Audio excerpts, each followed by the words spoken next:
This past weekend, a dedication took place at Mary Lynch School in Springfield, where a new memorial has been completed in honor of fallen Springfield police officers Alain Beauregard and Michael Schizvina, who were shot and killed in the line of duty in 1985.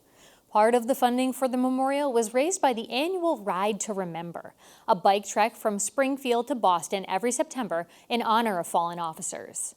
Carolee McGrath sat down with both the organizer of the Ride to Remember and Alain Beauregard's widow to learn more about the memorial and what it means to the wider community. It was a long time coming. The city of Springfield lost two heroes, November 12th, 1985, and it was a night that I was working, and Alain Beauregard was my training partner when I first graduated from the police academy, and Michael Schizvina was a friend, and they had a motor vehicle stop in Springfield on Stedman Street, and they were going after somebody that had an outstanding warrant, and the motor vehicle stop resulted in their death. And I'll never forget it. They were friends, and the city of Springfield resurrected a soccer field memorial in their honor on Trafton Road, and as time went by, the field was overgrown and the sign fell down. A police officer mentioned to me that we should do something about the field and the memorial because these are two guys that lost their lives very young. Police officers gave their lives for the Commonwealth of Massachusetts, and there should be something better in the city.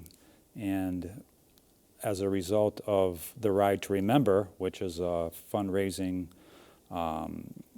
organization in Springfield that I head up, it's a bicycle ride from Springfield to Boston, we raised enough funds to build an outstanding memorial where it was dedicated last Saturday on North Branch Parkway. And there's monuments there, there's a playground, a track that goes around the whole field, beautiful benches, trees, flowers. It's an amazing tribute to two amazing men. Now, Doris, this is dedicated to your husband. What does this mean to you so many years later to be involved in this project? I think it's wonderful. It's a great tribute to both Alain and Michael. It's a soccer field, which Alain loved playing soccer, and he wanted to become a coach to his kids, and as they grew, and it just means a lot. And I want to be able to have. There's going to be a playground. There is a playground, and along with Alain and Michael's name to the park, there also is a plaque which has all the police officers in Springfield that were killed in the line of duty. So our hope is the Schizvina family, the Beauregard family, thought that would be important that they be included in this memorial park.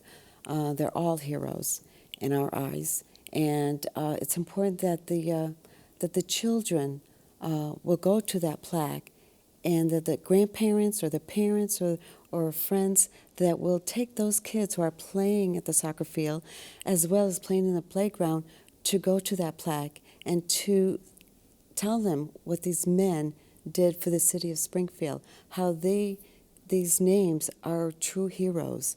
And so for generations that they will be known and thought of. And I think that's so important to the family, the surviving families, and what they did for the city of Springfield. How do you find the strength? I know you have adult children now, and you're so involved in the Ride to Remember, which you had mentioned, and so many other events, and I know you speak. How do you find the strength to do that? You know what? I was looking through Alan's yearbook when I was doing his tombstone with my brother-in-law, Alan's brother Peter, and there was a quote in his yearbook that he wrote, "It is better to do something than to just sit in the sideline and watch." And those words have meaning to me. And I'm hoping that it has meaning for other people as well. And Alain didn't sit on the sideline and watch. He did his job. He took being a police officer very serious and protecting the city of Springfield and protecting the people. And so that quote means a lot. And I take it to heart, and I guess I'm just doing what he had done. And seeing just what this does to families. Obviously, your family, but CNN just reported that in the last 39 weeks, 30 police officers across the country were shot and killed in the line of duty. Obviously, this destroys families. It breaks hearts. But at the same time, you still have this feeling among some people, that cops are the bad guys. How do you bridge that? Obviously, seeing, your testimony of what you just said changes the dynamic. But how do you make the case for people who perhaps don't understand what police officers do on a daily basis? It's hard to see it going on in the country, where men and women that dedicate their lives to saving lives, and not just locking up bad guys and going after people committing crimes. Police officers today are going out there and rescuing people in fires, giving mouth-to-mouth resuscitation to accident victims, bringing people back to life, going into people's homes and solving their marriage problems. They do so many good things for so many good people, yet the headlines don't show that. What the headlines point out to people are that, yes, there's some bad apples out there, and there's some police officers that do some bad things.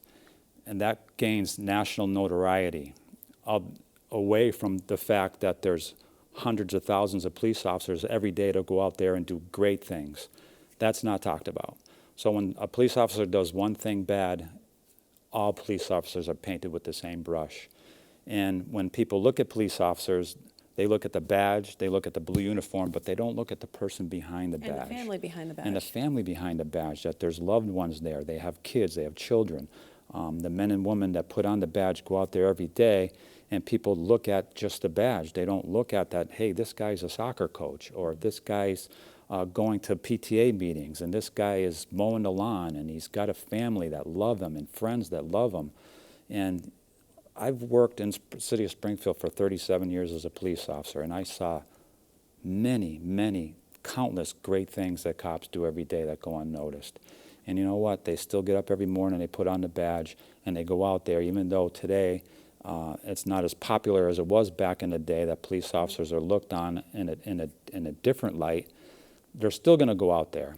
The 9/11 calls keep coming in. And I know that you started the Ride to Remember soon after Kevin Ambrose was killed. Springfield police officer Kevin Ambrose was killed as well. And I know that you're always volunteering at that Ride to Remember as well.